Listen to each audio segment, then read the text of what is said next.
So within CONHP at GCU, the enrollment department, academics, which is the financial aid and academic department, they're called SSAs, and the back offices work together to enroll students.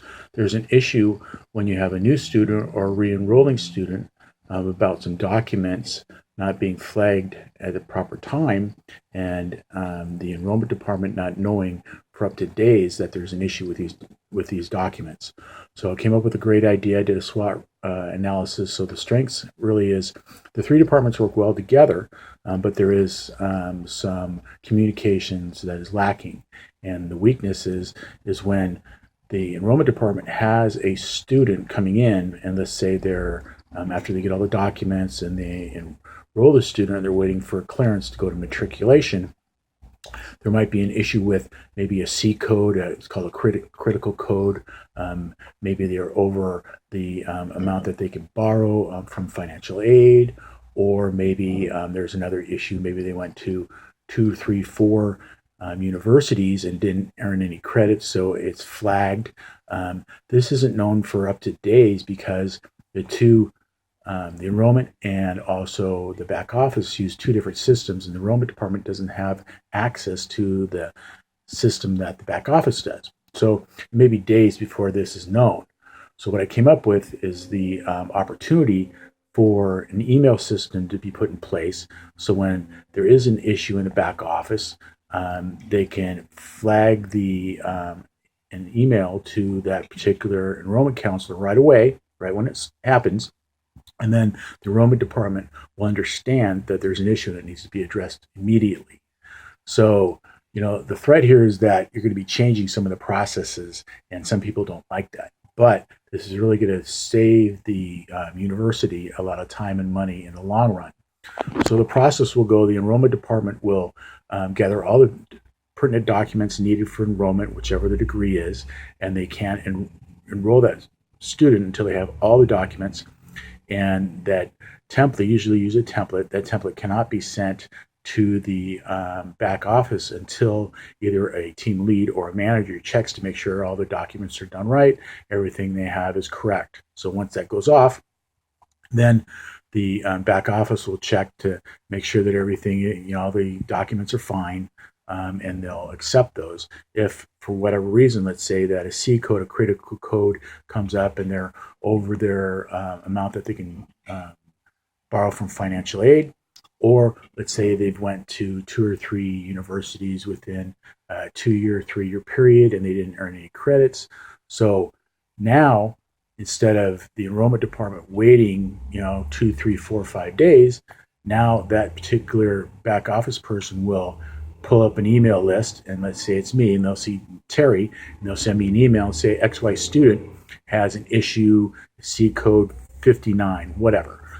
So I'll know that there's an issue. I can get with my manager, and we can get a hold of the student and address the issue. And if there's supporting documents that are needed, or whatever that case may be, you can, work to get that student matriculated faster. Okay.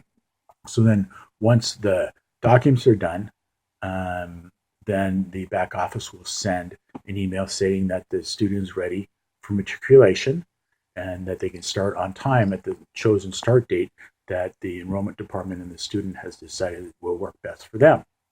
So managers are going to be there to help because they're going to check the templates before they go off to the back office. This will also save time for the academics department because they'll have all the necessary documents to enroll the student. Okay.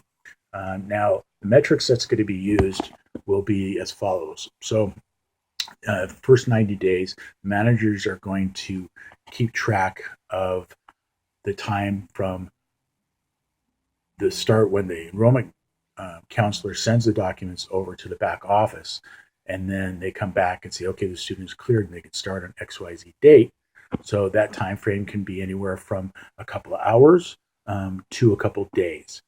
And with this new process, the email, if a problem comes up, then it certainly will cut down on time. And this is good, and they're going to keep track of this up to 90 days. So we'll compare prior 90 days, what has been done without this email notification when the enrollment department would have to flag, Joe Smith, and maybe they thought there might be a problem, and then now the enrollment counselor's off for a couple of days. Now instead of 2 days, it turns into 4 days, and then things happen. Now it's a week or week and a half, and this again costs time and money. So things like that won't get swept under the rug, and people won't forget about them.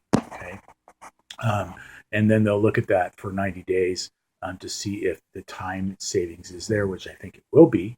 So all in all, it's going to be better communications between the enrollment department, the academics, SSAs, and the back office. And since they're on different floors, it's just not feasible for people to walk back and forth and to check on these items. Plus, it just takes time. So the time that's saved in the long run will allow the enrollment department to enroll more students, and it's going to make the university more money. The enrollment department will have the opportunity to enroll new students, as I said, which will help them meet their metrics that they are graded on every month. And also this will help because the student itself, because we're all here for the student itself will see that the university really is on their game and they know what they're doing. And if there's an issue, it'll be addressed right away instead of days down the road. And the student can have more pride in attending the university. So that being said, I'll open this up to any questions. All right, thank you.